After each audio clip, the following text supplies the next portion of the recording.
We've done it in-house before. It failed and cost us more money because of what Councilman Dunn said. I was at the city council meeting when EDG did their presentation to the council. They spoke about their efforts of bringing businesses to our community last year and filling some empty buildings in our community. This created jobs and sales tax for our community. When I was on council before, I started non-for-profits and organizations that have contracts with us, coming to us, speaking to us on a regular basis about what they were doing with the money and what they were doing for the services that they were providing. It's my understanding that that's no longer happening.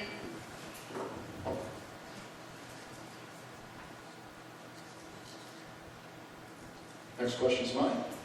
Over the last few years, the city of Elgin has, like most metropolitan cities, been through tough times. Faced with economic shortfalls, the city has had to increase taxes and fees to make up the difference. If you were to play Monday morning quarterback, what would you have done differently, if anything at all? Thank you for the question. Well, we're going to play Monday morning quarterback starting next month, I believe. We're in a situation where the state is still unsecure in their financial situation. We have a national scene that's not well known what's going to happen. And we definitely have to make cuts coming in this next fiscal year. And I think it's going to be a tough road ahead. And I think the council will have to make tough decisions, and they will.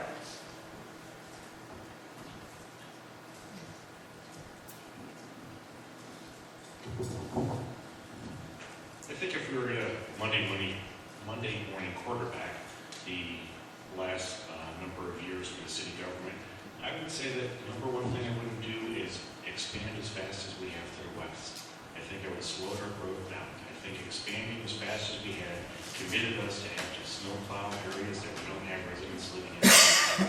Committed us to maintaining the staff that was larger than what we necessarily needed. So I think the staff slowing down development and controlling that a little bit more the way I've addressed it.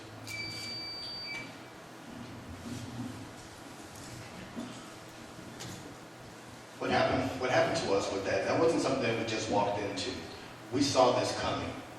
We should have prepared ourselves years ago for when the money dried up.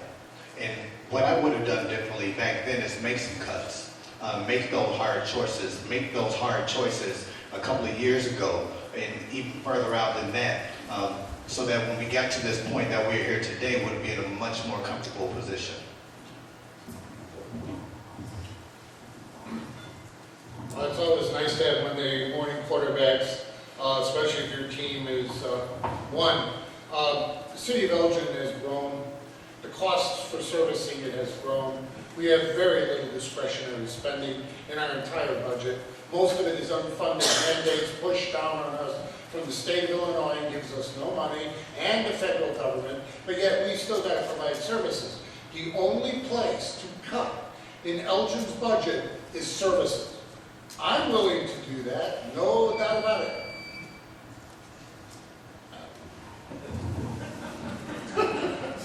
So much more to say. We were faced with a recession. No one could foresee that. It was impossible. I am in favor of looking at the budget and seeing what we could cut. And I was on council during that time, and I think we did a really, really good job at doing that. We looked at it, we saw what we could cut. We had, I think at the time, we had $12 million of surplus.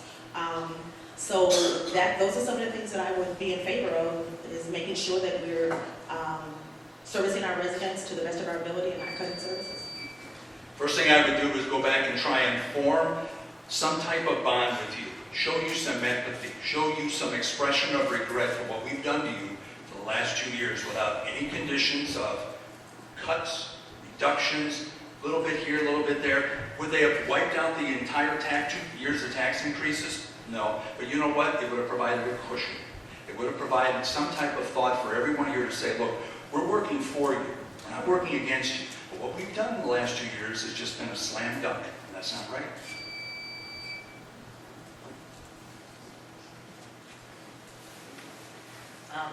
I believe downtown Elgin is a great asset to our community with its historic buildings and sense of place. Can you give some examples of some ideas you might have for continuing to revitalize our downtown?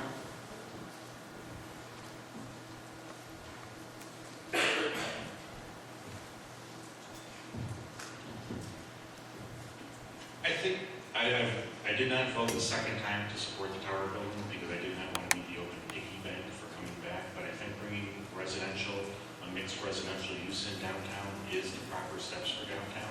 I think we have to be careful in how we do the retail entertainment side of it so that it is a good mix in a residential neighborhood. And I'm concerned about making sure that we have adequate parking in downtown. It's one of the things that I think our streetscape has removed quite a few little parking spots from us. Currently, our city's planning and zoning isn't set up properly. It isn't conducive to make retailers want to move into the downtown area. What I would do is change the zoning so that we don't end up with nonprofits taking up retailer space, so that we can make sure that we can get a company in there, get a business in there that's going to create tax revenue, create neighborhoods in the downtown area that a family can stroll through and be comfortable. That's what we need downtown.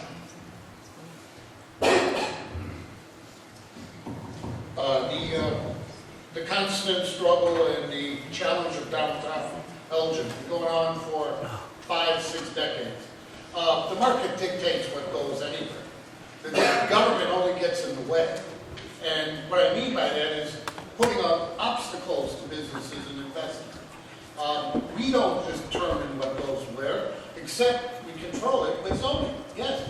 And there are certain things we don't want downtown, Gentlemen's Club, which we started in the 90s. Investors are coming to us.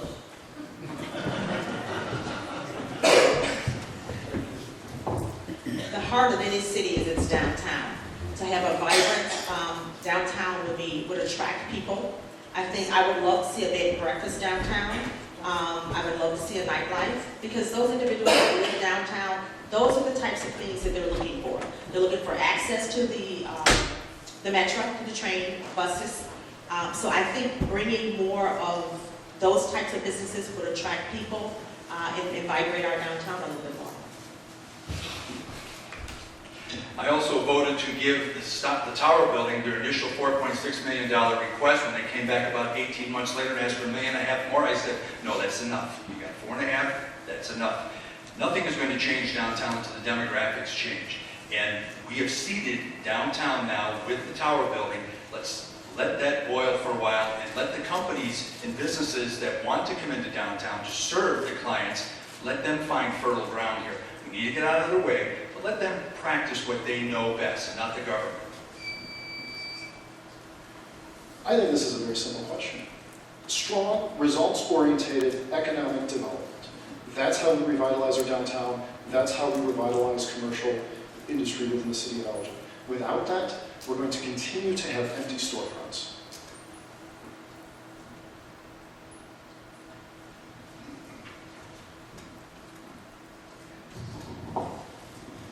At the national level and at the state level in Illinois, we've had some problems with ethics.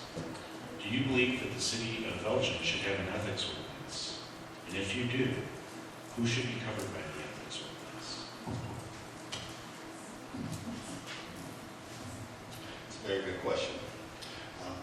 I would be in support of something like that. I think that as public officials, we should be as transparent as possible at all times, because we're trusted by those who voted us in, and we have to answer to those who voted us in. So if you want to put together something that's going to hold people to a certain standard and put it in paper so that people can have something to refer to, I would be totally for it and in support of it.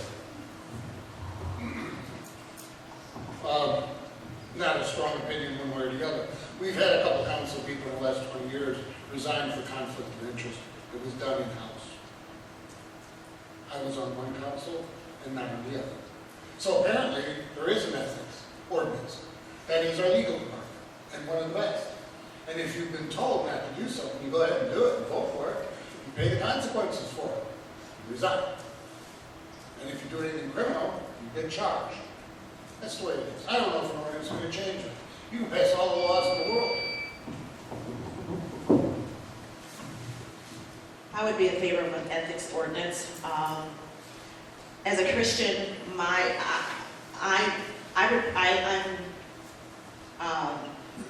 have a conscience, and I report to God first before I do anything.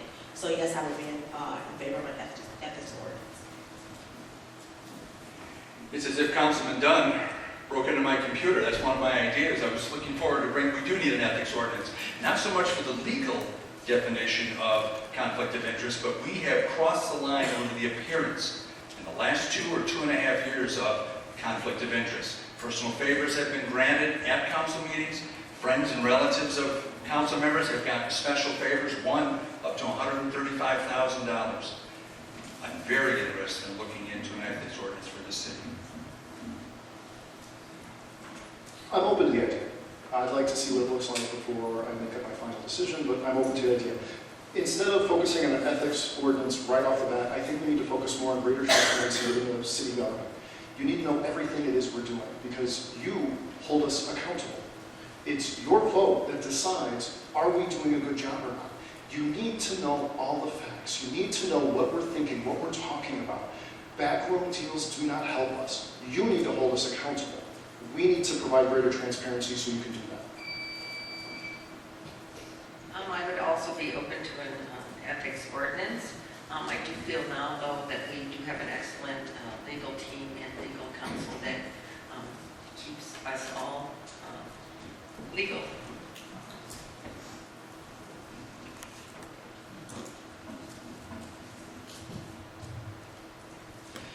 In reference to the city's strategic plan of 2013 through 2017, what was its largest success in your opinion, and which initiative could it have done without and why?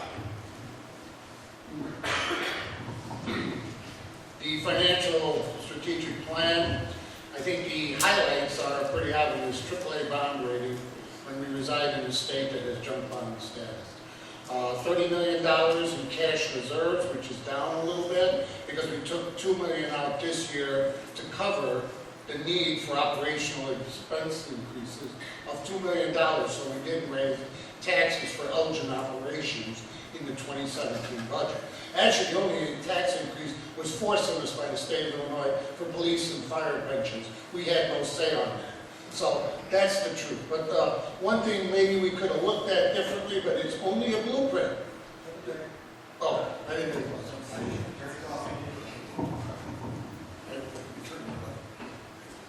If I can recall correctly, I think we have a AAA bond rating and we have a AA bond rating. One of the other things that struck me was the hiring of diversity. I would like to see more women in upper management in the city of Elgin. So I think those are some of the things in the plan that I would like to see. We do have a AAA bond rating that has always been a goal of this council. My question throughout that has been, at what cost does that come? How much difference is there between a AAA and a AA plus? On a $25 million loan, we saved $80,000 from a AAA bond rating. But boy, did we have to put you guys through a lot to get there. So, we always have that goal. The ends don't always justify the means.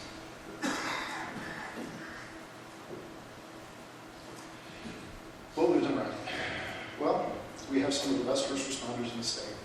I really think that's the one thing we've really exceeded at. I know we've done some odd things like sending people to Puerto Rico to recruit, but all in all, and how I understand the police and the fire work, they go for the best. They don't care ethnic background, they don't care sex, they go for the best candidates. That's one of the things I'm really proud of Elgin for doing, and that's one of the things I think we need to continue doing. Always focus on the best. Part of our strategic plan, there were many things: provide great services, economic development, diversity, sustainability, supporting our neighborhoods. I don't know if I got them all. I would say, again, to mirror what other people said, economic development. I think we have benefited with a AAA bond rating. We are in a great location for business growth, and we have seen business growth in the last few months. We have 1 million square feet of